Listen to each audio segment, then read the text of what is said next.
Welcome. I'm Jennifer Cambris, Festival and Events Producer for Montclair Film. I want to thank you for joining us for our first ever virtual StorySLAM. This has been a monthly event we usually host throughout the year at 505 Bloomfield Avenue. But for now, we're thrilled to bring this directly to your homes, where we hope that you and your families are staying safe and healthy. When our yearly spring festival was postponed, we had to reimagine how we can get some of our programming to the community, and especially to our loyal supporters. We wanted to bring something to those who have helped us flourish over these past 9 years. Our staff has been working towards finding new ways to stay true to our mission and be a place of comfort to those who have always been there for us. One of those new ventures includes our Discover Together program, a virtual film club which goes live each day at 12 p.m. noon on our Facebook page. Tom Hall, our executive director and programmer extraordinaire, works with his team to pick different films each day to introduce and host open discussions with our Montclair Film members. It's been a great way of staying connected to our current members and getting to know those who are joining the Montclair Film family for the first time. If you're interested in becoming a member, please go to our website for more information. While you're on our website, please check out our exciting new online education courses, including our upcoming Director's Masterclass with award-winning director, executive producer, and director of photography, Michael Slovis. So, when we were trying to think about how to kick off this first virtual StorySLAM, we immediately thought about all the local businesses who have supported us year after year. These businesses are working tirelessly to find new ways to be there for us as a community. So tonight, we wanted to give them a chance to tell us their stories. If you're looking for ways to show them support during this time, we encourage you to visit us at montclairfilm.org/support/advertisers for a full list of those establishments. The importance of storytelling is vital now more than ever. So without further ado, I'd like to introduce our MC for the night and Montclair Film storytelling teacher, Duncan Miller. Duncan is a teacher, improviser, and comedian who's performed and trained at the Second City and Improv Olympic in Chicago. He has performed at various theaters and festivals in New York City, Chicago, and Baltimore prior to earning his master's degree in education. Currently, he teaches AP US Government and Politics at North Star Academy in Newark. Duncan? Thank you so much for that intro, Jennifer. And thanks to all of you for joining us here this evening for our first digital StorySLAM. Storytelling is at the core of everything Montclair Film does. And in trying times like this, we need community to share and relate with. I believe that sharing our stories helps us see how we got to where we are. We build a oral history with each other, and we begin to chart a course for where we hope to go and who we hope to be. Tonight's theme is with a little help from my friends. Now, running a business isn't easy, but our friends and community can help us get through even the trickiest of situations. Tonight, we're going to celebrate the joys, struggles, and comedy of owning a business. And in the spirit of community, we've decided that this first virtual StorySLAMmer is not going to have any judges. These business owners have taken time out of their newly reshaped schedules to tell us some tales from their professional endeavors, and we're going to be showing them lots of love in the comments section below. Don't be afraid to use those thumbs up and heart emojis too. And on your end, please feel to spread the love by sharing this event with your friends and family, both near and far. So let's jump right in. We've got some really great stories to share. Our first storyteller tonight is going to be Chelsea Smith from Just Kidding Around. Welcome, Chelsea. Hi, I'm Chelsea Smith. I'm one of the co-owners of Just Kidding Around, right on Bloomfield Avenue, right next to Montclair Film. Yay, fun neighbors. So our story actually starts way back in 2007. I know, quite a long time ago. I was an undergraduate at Montclair State University, and I needed a part-time job. So I searched Craigslist, and I found an ad for a toy store right in Montclair Center. Perfect. So I applied, I got the job, and I started. And what's better than working at a toy store? It's amazing. But my coworkers weren't that great, especially one, Nissa. We just did not get along at all. Oil and water, just like that. But when you're stuck with someone for 10 hours a day, 2 to 3 times a week, eventually you gotta start talking to one another. And then you're gonna make each other laugh.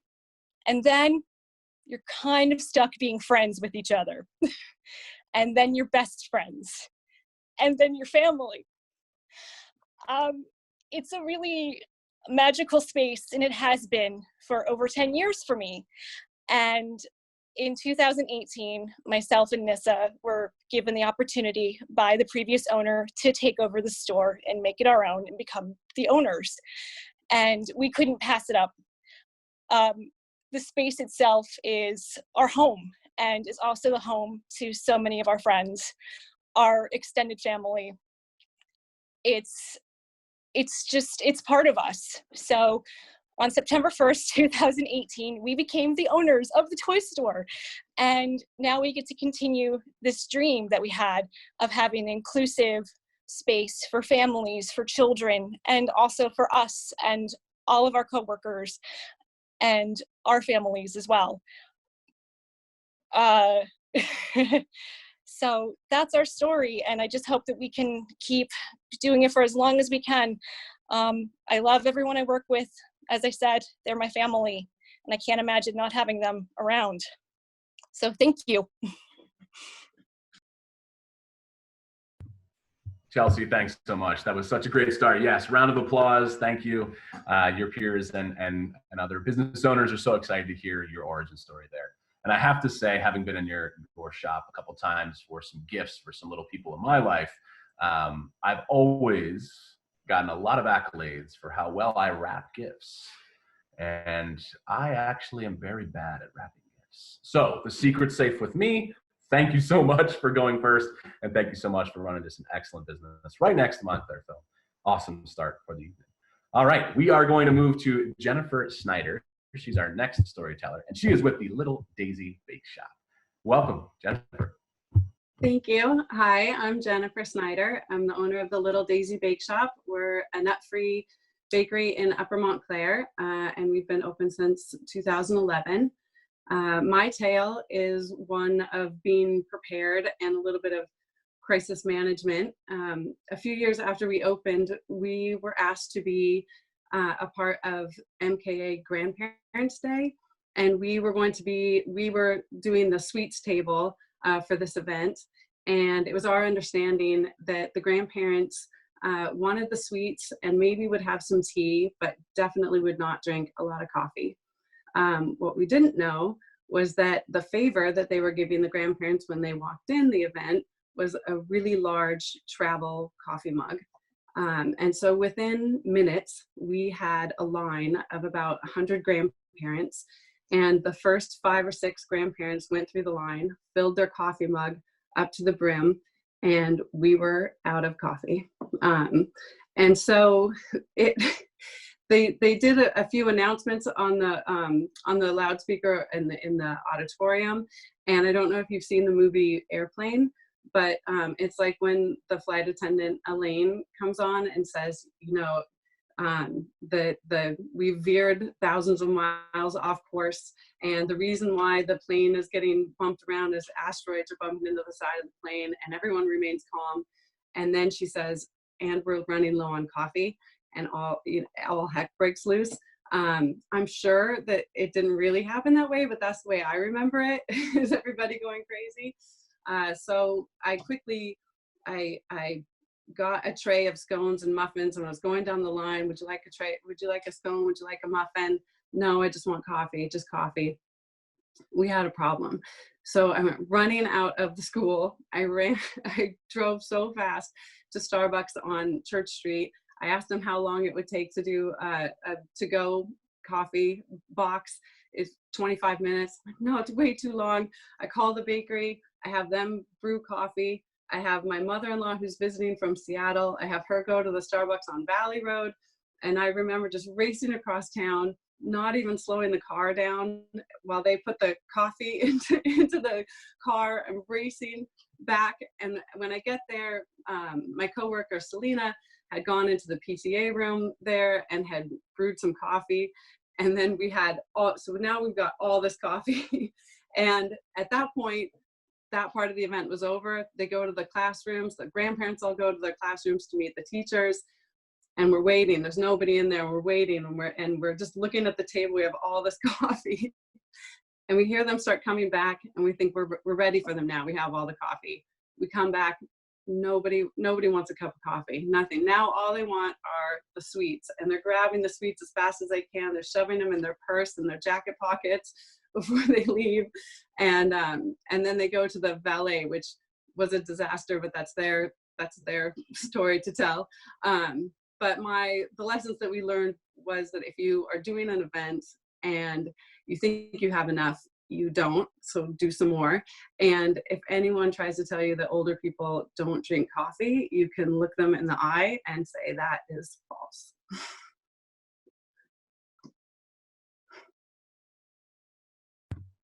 Oh, that is awesome. Awesome. Thank you, Jennifer. You know, we've talked a lot about essential personnel as of late, and I know how essential that coffee is in my life and probably all of yours. So this story gave me complete anxiety that there wouldn't be enough coffee, and I'm so glad there's leftovers, so I'm coming to you. So great. Thank you so much for sharing, Jennifer. We're going to keep it going. We have Xena Floyd with Cafe Moso, who's up next. Xena, welcome. Hi, Duncan. How are you? I'm good, thanks. How are you? Good. Great story so far. Good lessons learned. So, you know, I'll start my story with our first day of opening. We opened Cafe Moso actually this month, a year ago. And my husband, Mike, and I, we're both entrepreneurs by trade, you know. And I have to be honest, it wasn't in our bucket list to own a restaurant. I mean, if you ask anyone, and Montclair being the hub of one of the most fabulous restaurants, I mean, we are the hub of restaurants. Why add another one? You know, our objective here was a little different. We had no plans of saying, oh, we want to open up a restaurant. It's so much fun. The goal was where Cafe Moso is located is in the historical south end of Montclair. And I remember Mike and I driving on our first day because we have other businesses. And I said, what were we thinking? I mean, this is like a full-time job. I had no clue how to run a restaurant. Mike had no clue how to run a restaurant, but we had a vision and a goal and a purpose. And that purpose was to bring the community to the rest of Montclair. I can't tell you, between Glen Ridge and the southern side or southern border of Bloomfield Avenue, there's no place to eat. And some people don't even realize that this historical south end of Montclair is even a part of Montclair. And it is such a beautiful community. And our goal with opening this was to bring together the community and let people see how beautiful it is as a village and how it's so diverse. And we wanted people to experience what we experienced living on the south side of the historical side of Montclair. Ironically enough, on that first day, it was fantastic. We got a huge amount of support. And ironically, again, we were only opening as a coffee shop with a few muffins and espresso, and it turned into a brunch, lunch, and dinner business, full blown. We have a fabulous menu. I can take zero credit for it. We hired the right people. I mean, the food is great. But when you talk about our purpose, you know, it was to be a family restaurant. You can come there for lunch. You can come alone. You can come with your family. You're younger, you're older.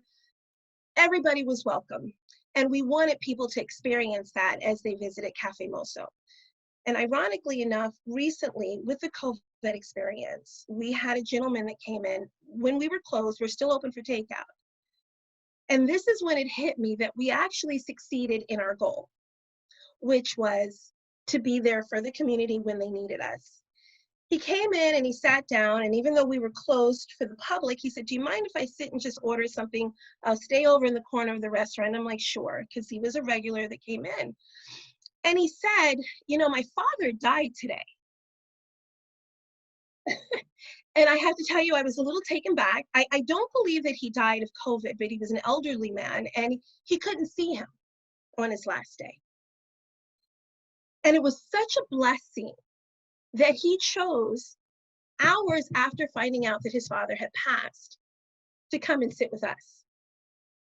That told me something really amazing, that our food is good, yes, but Montclair has food, great food all over the place, you know. But the goal, because Mike and I are earth children, I mean, we're very laid back, we're very light and easygoing, and we wanted people to feel welcomed in at home with us. And having him come in hours after finding out that his father had passed, to come and join us and want to be connected with us, spoke volumes. And I hope as we move forward and we talk to our customers and, you know, we become a part of the community, that we continue to do those things. And so we really appreciate the opportunity to do that. And by the way, I know the restaurant really well now. So that's our story in a nutshell. Zina, thank you so much. Making it relevant, but also just right on theme. And thank you for sharing that uplifting moment in all this darkness. And congrats on your 1 year anniversary. You're hitting 1 year, and that's such an exciting milestone for you. So congratulations. All right, nicely done. Let's move on to Wendy. We have Wendy Lacey of Cornerstone, Montclair, who will be up next. Wendy, welcome. Hi, I'm Wendy Lacey from Cornerstone, Montclair. Small business is very personal, and my business is very, very personal. When my husband and I found out we were having a baby with Down syndrome, we had a lot of deep conversations. One of those conversations was about how Down syndrome was not going to define our life. You know what? It hasn't defined our lives, but it has taken us down paths that we never envisioned, almost all of them very positive. Since my daughter Evelyn was a teeny baby, we took that kid everywhere. Restaurants, museums, Little Gym, rec soccer, everywhere. And we did that because we wanted her to belong here. We wanted her to grow up here and take her to any restaurant and have people look at her, not because she looks different, that she wears her disability on her face, but because they know her. Maybe they wave, maybe they shrug, oh, there's Evelyn. We wanted her to belong here. Evelyn's gone through the public school system here. She is in general ed classrooms, learning with her peers. It's been great. But we've always asked the snagging question, what's next? What is she gonna do for work? How is she gonna have fun here? How is she gonna belong here? If you asked me 20 years ago, what is the last thing I wanted to do professionally? I would have undoubtedly said, I do not want to be an entrepreneur. And aside from that, I don't want to own a retail store. Not in my wheelhouse at all. But nonetheless, a few years ago, my family started Cornerstone Montclair. It is a building and a business that has a vision of changing perspectives about people with disabilities and creating opportunities for people with disabilities, opportunities to feel like they belong in this community. The bulk of my time takes place in the general store. It's like a lot of other stores, although very charming retro vibe with it. But if you look at my store, it is a little bit different. You'll see lots of young people working here, some with disabilities, some without, working together, building relationships, learning how to work with customers. I carry a lot of art made by local artists, some made by artists with disabilities. If you look at my products, you'll see products made by people with disabilities throughout the country, sometimes throughout the world. My vision comes to life in this building. And my favorite stories are some of the most simplest ones. Like when I first opened and I was having a conversation with a friend in the store about our experience in special education in the school district. And some woman came up a little shyly and said she was house hunting in Montclair from Brooklyn. And she had just had a son who was recently diagnosed as being autistic. And as she looked at houses and the next phase in her life, she had no idea what to think about. And she asked if someone would talk to her. And my friend took her out to the charming bench outside of my charming store and talked to her for an hour. And I don't know where that woman moved, but I'll tell you at that moment, she felt like she belonged. And another story is that I have an artist from Montclair High School, a student, who makes beautiful note cards. And for the longest time, I had them on my checkout stand with a little blurb that she wrote about herself. She also happened to have Down syndrome. She talked in her blurb about school and why she loved art. And two teenagers came in one day and bought whatever they were buying and said, hey, We know that girl. She's in our class. That is so cool that you sell her stuff here. And so I think when they see that artist around Montclair High School, they don't necessarily see the disability on her face. They also think, oh yeah, that's the girl who sells those cards in that charming little store. Changing perspectives. And one of my favorite stories is the day I had 2 young women working for me, and one woman just could not get off of this task. And she said, Wendy, I am so sorry, but I have OCD. I can't move on from this right now. And I said, well, that's okay. Thanks for sharing. I actually had no idea. And she said, oh yes, I have OCD, I have ADD. And then she had a litany of other letters behind that. And the other young woman came shrieking across the store saying, I have those things too. That's so cool. And then they talked the rest of the shift and did no work. And then they went to Dunkin' Donuts together. You know what? And a friendship was born. So social distancing has sucked for my business and for my vision, except for one thing. One of my most dedicated employees is a lovely young woman who happens to have cerebral palsy. And she calls me all the time and texts me. And she said last week, you know, I miss work, I miss the store, but more than anything, I miss my work friends. I miss my work friends. I think she feels like she belongs. Thank you. That was beautiful. Thank you, Wendy. Yeah, what a community you're building, and just focusing on accessibility. Thank you for going out of your way and making sure there's a safe space for that, and just really branching out and being intentional about it, even in the smallest of ways. And it goes to what Chelsea said before, and thinking about some of your work friends, whether you like it or not, become your best friends. And there's so many friends that I've picked up along the way at various jobs who I'm still just so close with, and so grateful for bosses who make that open space for you to become friends with them. So thank you for that. Beautiful, thank you. We're gonna keep moving here. We're gonna move to Ilson Goncalves. He is the owner of Samba Montclair. Thank you so much to have me tonight. My name is Ilson. I own Samba Montclair almost 10 years. It will be December 7, 10 years. It's amazing. My story go all the way back when I was 11 years old. I remember I was walking to my city. I was hungry and I didn't have money. I was a kid. I stopped to this lady and asked, can you buy me a sandwich? And I asked her, and she said, oh, yes, I will buy for you. And I said, as soon as I see you, I make sure that you pay back. But of course, I will never pay her back. And she told me, like, you don't need to pay me back. Just pay me. Just promise when you grow up and somebody asks you for food, make sure you never deny. So this is one of the first lessons. And the second lesson was this past month in March, I was in Cambodia. A kid walking by me and the restaurant asked me, hey, mister, can you buy a sandwich for me? I said, yeah, sure. Come enjoy me as a dinner tonight. So remember, he's opening his pizza and his hamburger because he was so confused which one he wants to eat. I say, no, let's go buy both.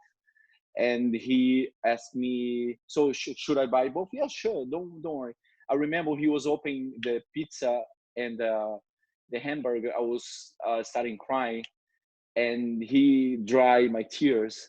So being a chef and on Samba Montclair, for me, helping the community for 10 years, it's the most amazing thing because I take back that lesson I learned when I was 11 years old, probably like 27 years ago, and bring back to this community and cooking every day. Love, because I don't sell food, I sell love. I love what I do.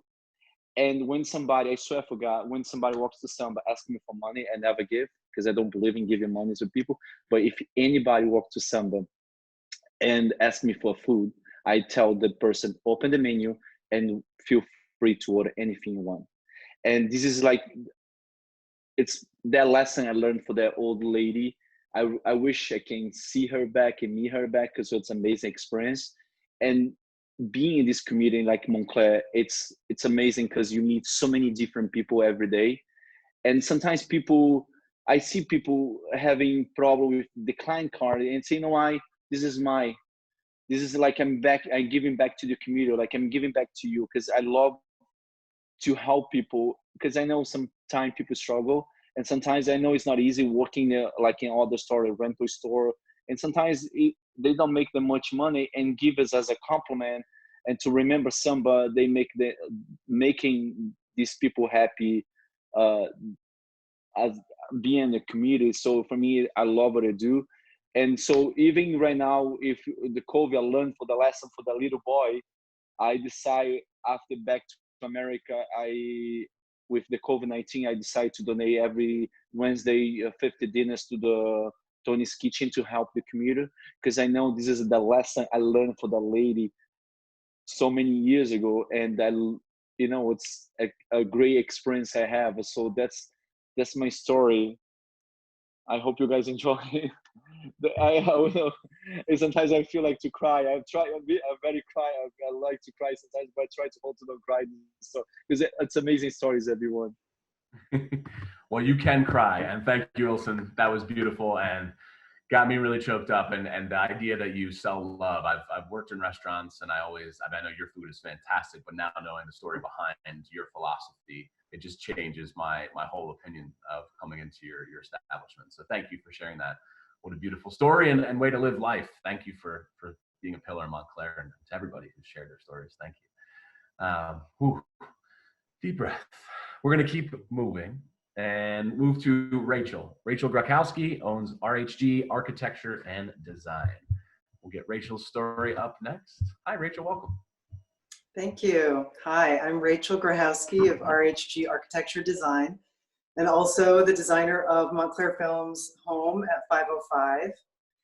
And my story is really about the beginning of my business in Montclair as a formal position taker. And so I had been working from home for about 6 years.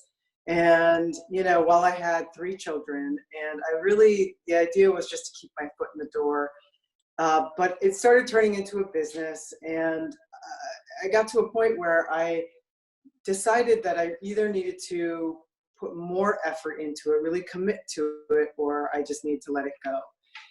So with one small project, I was working on a single bathroom. I decided to look for an office space. And I came across Academy Square, which I guess it'd been around for a couple of years at that point. And I was really excited by it because it was a LEED certified building, and I've always, from like the beginning, been interested in environmentally sensitive architecture and design. So I called the building owner, Bob Silver, Bravitas, and he told me that he didn't have any space. And but that he had this new building that he was working on across from Hillside School, and that if I wanted to come take a look at that, he thought I would really love it. And I said, listen, like that's like a year and a half out. Like I need something now. Thank you very much. And by the way, I think it also is out of my budget. And he basically insisted that I come and see the space. So I agreed, and I thought, you know what, like I get to see a beautiful building, it'll be interesting. And then it occurred to me that this was actually a door. And I put together my marketing package, printed off a bunch of images of projects I'd done over the years and a list of projects around the world, and then went to do the tour of the building. And again, this was, nothing was really, he hadn't even closed on the building yet. So there were some drawings, and, it was still operating as a church at the time. We got all the way through the building, and it was, very inspiring. And I said, listen, like, thank you very much. I appreciate your time, but I still think it's too long out for me. And then I reached in my bag and pulled out my marketing package, and I said, I think you do really fabulous buildings, but I think I can help you make them better.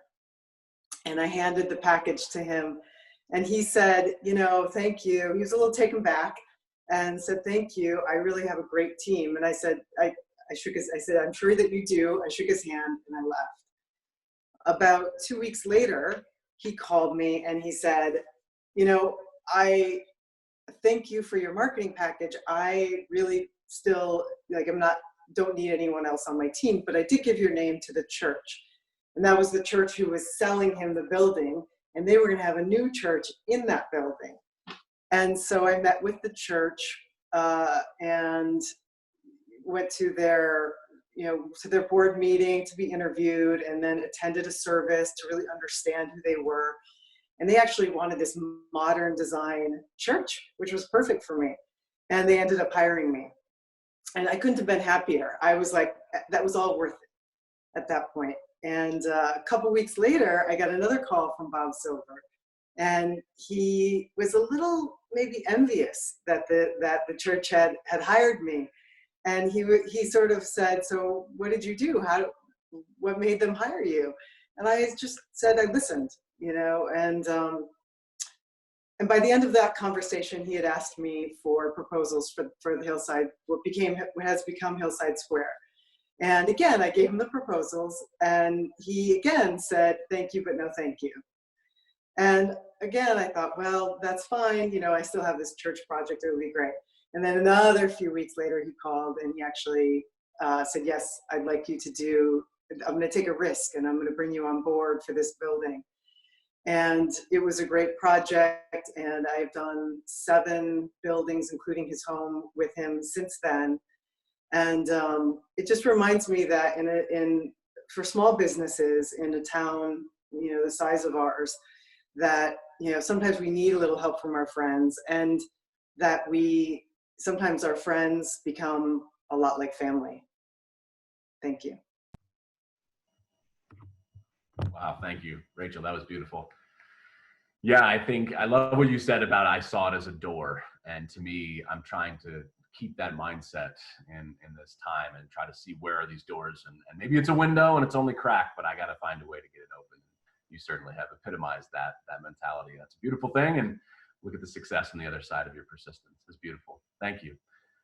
All right, next up is Kathy, and Kathy owns DanceWorks Studios. Let's welcome Kathy Costa McKeown. Kathy, welcome.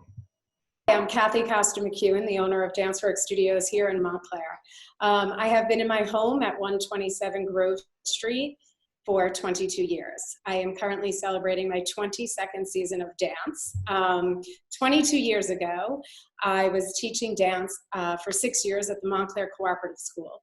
And one winter cold day, I happened to just be walking down Grove Street, and I came upon this space, and there were contractors working in the space, and I just let myself in and said, hey, what is this going to be? And at that time, they did not know. So one of them had a roll of blue tape. I asked if I could have their blue tape. They thought I don't know what they thought. So I took their blue tape and I just started taping the floors, and I left. And then I came back again and I said, who owns this space? And the story began. 22 years later, there is so much sweat, love, passion, everything goes on in this space. I have so many stories to tell, but I chose to tell a story of what is going on in our present time, right here and right now.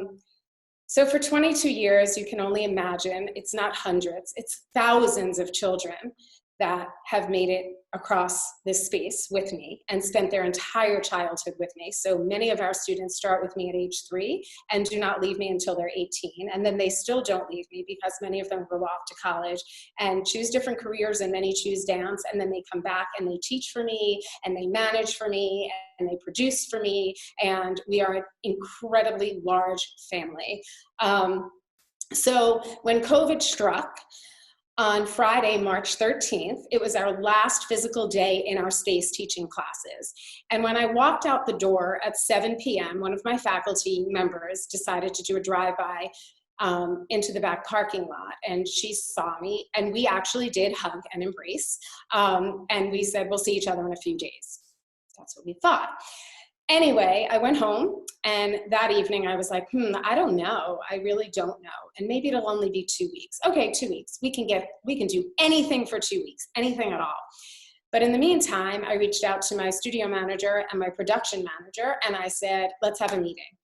And the 3 of us sat in my home office for 8 hours on that Saturday. And we said, we are going virtual on Monday. Nothing will stop DanceWorks. DanceWorks will take on COVID like none other.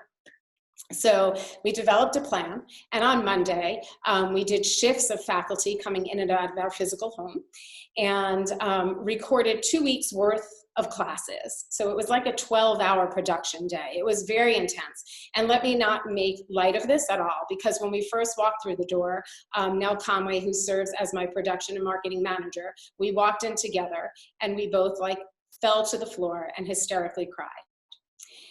It was the first time ever in 22 years that I was going to walk into my home that is surrounded with children, anywhere from the ages of 3 to 18, and their incredible parents, who the support for the arts in this community, I don't know if there's a community like this anywhere else in the world. And to think that we had to teach with no children in our space was devastating. It was absolutely devastating. There was no sounds of children's laughter. There was no background chatter. There was nothing. There was us, and there was this beautiful space, but that energy and that excitement was not with us. So then we decided after 2 weeks, we needed to see our children. We needed to feel their energy. We needed to have their passion. We needed to have it all. So we went live, and we went live via Zoom, and we went full force live. We have over 20 classes a week going live through Zoom. It's physically exhausting, but emotionally it's way more draining, because I just want to reach out and touch my children. I want to hug them. I want my 3-year-old's boogers on my lap. I want all of it. I want it all. And we are getting so much, and it's so wonderful. So we are live right now, and it's phenomenal. And we are actually setting choreography live. And we are in the middle of producing a huge virtual dance concert that will go live on Saturday, June 20th. And talk about getting by with a little help from our friends. So when we started this, I said, we are going to dance through this storm. That is my title of this story. We are dancing through the storm. It's in every email exchange with my parents. And this community, everybody on my team is from Montclair. Everyone, how blessed am I? How blessed is that to not only have a business in Montclair, but to have everybody on your team born and raised in Montclair. So Nell Conway, who went through the whole Montclair public school system, who danced here her entire childhood, is my production manager, my marketing manager. Kayla McKeown, who's at MSU right now, who happens to also be my stepdaughter, is my studio manager. My son, Mike Clark, who's lived around the world, is my technical and creative person behind the scenes, who has done Montclair school education.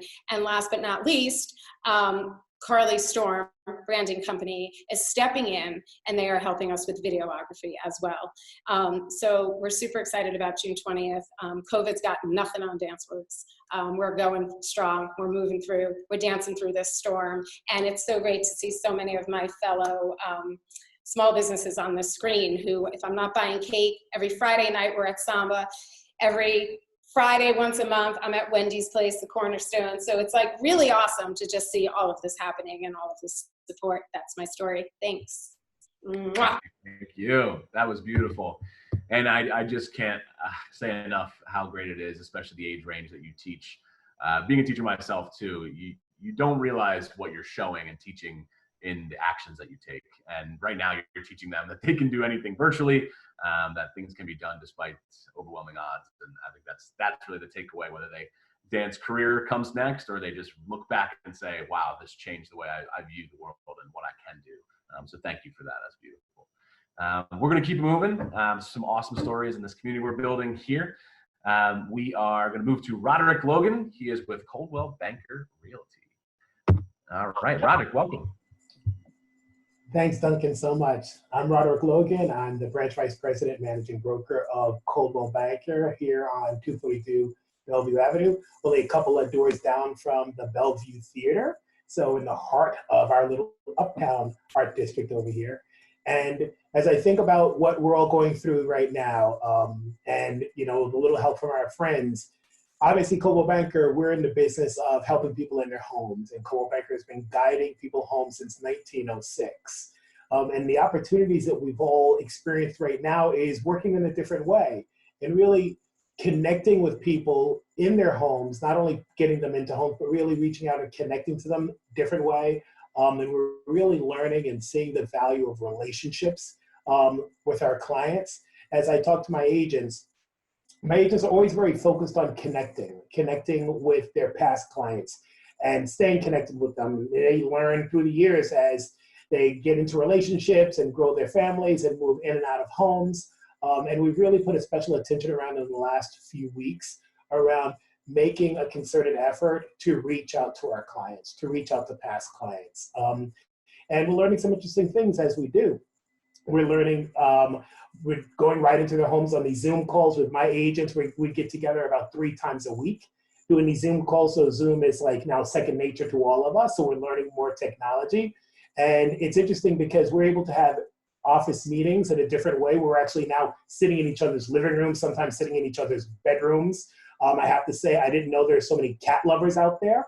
So we get into some kind of challenges sometimes of how many cats are strolling through in the back. I'm team dog, but there's a lot of cat lovers out there. So we have some little challenges with that. But my agents are also sharing with me as they reach out to their clients, some interesting things, making phone calls and just checking in. How are you doing?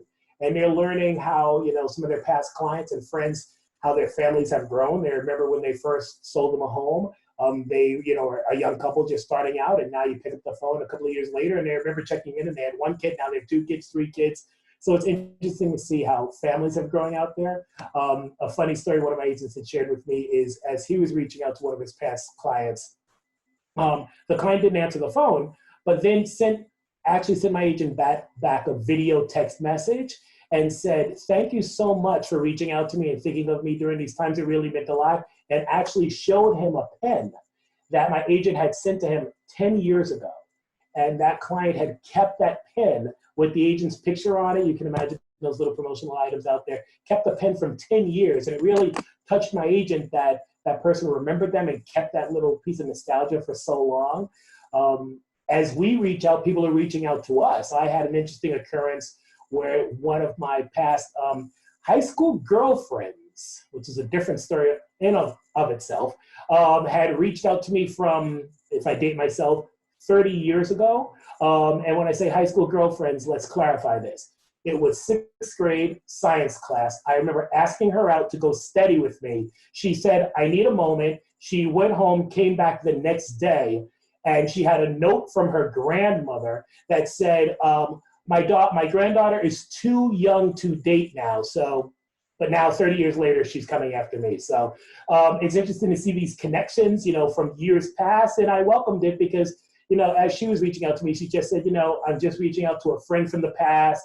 You don't owe me anything, I just wanted to say hi and check in with you. So I thought that was kind of funny, but we're just learning how, valuable relationships are, how valuable pets are, how valuable pens are, and how valuable, just those relationships and home. And it's so, touching to me to hear the generosity that's going on out there. We're really, as we think about the idea of home, seeing what my agents are doing and lots of people out there are doing with taking care of each other, checking in with each other, whether or not someone decides they realize their neighbor can't make it necessarily out to the store to get groceries. And I'm hearing of my agents going out there and getting groceries and putting together packages for people. But one of the most touching stories was like one of my newer agents had shared. She's like, and we share collectively with each other. And one agent said, well, you know what? I don't know necessarily everybody in the office as well because I'm newer, but I just wanted to share this little story out there because everyone's sharing what they're doing in their private lives. And she shared that she has a neighbor, some elderly neighbors who live down the street, and every Sunday she makes a meal for them. And she delivers it and puts it on their doorstep just because she wanted them to have a nice Sunday dinner in these times. And I think, in our whole world of real estate and bringing people home and guiding them home, as Coldwell Banker, again, has done for so many years, it's just bringing the world smaller, and it's nice that we are all disconnected sometimes because we're so overloaded with so much news that sometimes you just disconnect and you go back to the roots and the basics of connecting with people on a human nature. And I think that's, if there's any silver lining in all of this, it's really, leaning on your friends and getting through with this because of your friends and because of your neighbors and because of your neighborhood. And I think that, I hope we continue this. And because it's really taught us all so much. It's just such a, in this crazy world, it's just such a touching moment to be able to really disconnect, but connect in a different way. And that's my story. Roderick, that was beautifully said. Thank you so much. I can't say enough what a pillar of positivity you are here, and thinking about what home means now and how community feels so different in individual neighborhoods and streets. Even you just sort of feel differently about the people that surround you because we've had to reconsider what that feels like. All right, next up we have Kristine-Ellis Petrik, and she owns Java Love Coffee Roasting Company. Welcome, Kristine. Thanks for the introduction, and I am the co-owner, and I am the head roaster of Java Love Coffee Roasting Company here in Montclair. I realized when I was thinking about telling the story, the first word I came up with was "so," and then I realized that most misdirected stories, or stories that just take a really bad turn, everybody starts by saying so here we go. So Jody, the other owner of Java Love, and I are, as we call ourselves, accidental entrepreneurs. We decided we had an opportunity to buy this existing coffee roasting company, and she's a child psychologist. I'm a journalist, so why wouldn't we open a coffee roasting company? Makes perfect sense. And so we did it. It was just this romantic notion, and it's up in the Catskills. And our first shop was literally 400 square feet. I think we were paying for 600 square feet. Nowhere close. It was definitely 400. We had the roaster in the shop, we had a production area, and we had this little tiny like front counter area. And I didn't even know how to brew coffee, God forbid, like roast coffee. And people kept, like, they were so generous, and they came to us, and we had this little, you had to pour the water in the top of the coffee brewing machine, and we started getting okay at that. And I think we made it through the first summer okay. And then the second summer, this couple came in, and the gentleman, he buys a coffee, and the wife says, "Well, do you have any hot tea?" We're like, no, because we can't make hot tea. We brew coffee. And she was like, "Oh, okay." Didn't ask a question, just okay, and leaves. And it kind of kept happening. And so Jody and I were like, well, we better find a way to brew coffee. I mean, brew tea. And, because we don't want to off-put these people. And so without being able to have hot water for tea, we went and we bought one of those little teapots that you plug in, and you hit the little button. So anytime somebody, by the third summer, they're coming in, they're like, "Do you have hot tea?" And we're like, "We got it. We got this little pot back here," and we'd run back and hit the button and wait 10 minutes for the water to boil, and we'd pour the little water in. And, all the time, brewing hot coffee. And I don't even remember what happened, but somehow at a moment, I'm pouring this cold water into our coffee brewer that's brewing hot coffee. But cold water is going in, but hot water is coming out. For 3 years, we told people we couldn't make hot tea because we couldn't get hot water. And no one questioned it. No one said, "Aren't you making hot coffee?" And we didn't say. So it's that as a small business, we had the stupidest blind spot ever. hot coffee, no hot tea. Well, we could, but we'd have to run back and hit the little button and brew, you know, get the hot water and pour the, and to this day, whenever we say, oh, we can't do that, you know, oh, that's not possible, or we can't do that, I at least go back to the moment of realizing I had hot water the whole time, but I just didn't, the form of it wasn't what I knew. And honestly, when I did that and I realized I was on the floor laughing so hard, I couldn't explain to Jody what I was laughing so hard about. I just kept pointing at the water. And when she figured it out, it was like, we really shouldn't be business owners because we don't know we can make hot water. So for me, that is my so. We knew we could make hot coffee, but we didn't know we could make hot tea for a very long time. So that's my small business. Dang, what a blind spot. And that's all I got. So that was a great story. Thank you so much, Kristine. That was hilarious. And I love that nobody questioned you. You know, you try to think the customer's always right. We'll go out of our way to make it happen, but not at your initial location. Listen, let's not happen. That is so fun. Thank you so much for sharing that. And we love Java Love. Thank you so much for being here. What a wonderful night of storytelling this has been from our local partners. We really appreciate you taking the time to tell us your tales and bring us along on all of your journeys.